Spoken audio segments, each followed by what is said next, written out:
దెబ్బతీయడానికి పాక్ అన్ని రకాలుగా కుట్రలు చేస్తూనే ఉంది.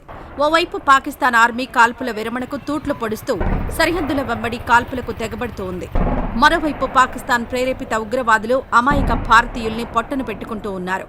ఈ రెండు రకాలుగానే కాకుండా మూడో రకంగా కూడా భారత్ను దెబ్బతీయడానికి పాక్ కుట్రలు చేస్తూనే ఉంది. ఎవరూ ఊహించని విధంగా భారీ స్థాయిలో సైబర్ అటాక్స్ కు పాల్పడుతోంది. పెహల్గాం టెర్రర్ అటాక్ తర్వాత పాకిస్తాన్కు చెందిన హ్యాకర్లు దేశవ్యాప్తంగా 15 లక్షల సైబర్ అటాక్స్ జరిపినట్లు తేలింది. మహారాష్ట్ర సైబర్ డీబంక్డ్కు చెందిన సీనియర్ అధికారి పాకిస్తాన్ సైబర్ అటాక్స్ పై స్పందించారు. సోమవారం ఆయన మాట్లాడుతూ, పెహల్గాం ఉగ్రవాద దాడి తర్వాత నుంచి భారత్పై పాక్ హ్యాకర్ల సైబర్ అటాక్స్ పెరిగాయి. ఇప్పటివరకు 15 లక్షల సైబర్ అటాక్స్ జరిగాయి. వీటిలో 150 సైబర్ అటాక్స్ విజయవంతమయ్యాయి. రెండు దేశాల మధ్య కాల్పుల విరమణ ఒప్పందం జరిగిన తర్వాత కూడా ఈ సైబర్ దాడులు ఆగలేదు. భారత ప్రభుత్వానికి చెందిన వెబ్సైట్లను టార్గెట్ చేసుకుని ఈ దాడులు జరుగుతున్నాయి.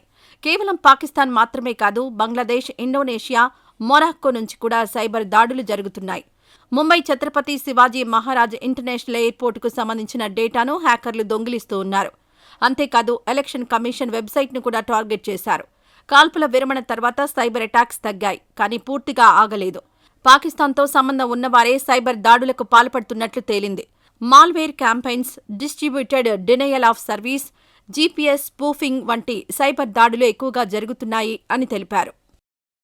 ఈ వీడియో నచ్చితే లైక్ చేయండి. అలాగే మా ఛానల్ని ఫస్ట్ టైం కనుక చూస్తున్నట్టయితే ఇప్పుడే సబ్స్క్రైబ్ చేసుకుని పక్కనే ఉన్న గంట సింబల్ ని యాక్టివేట్ చేసుకోండి. అప్పుడే మేము పెట్టే ప్రతి వీడియో మీకు నోటిఫికేషన్ గా వస్తుంది. అలాగే ఈ వీడియో పూర్తిగా చూసినందుకు ధన్యవాదాలు.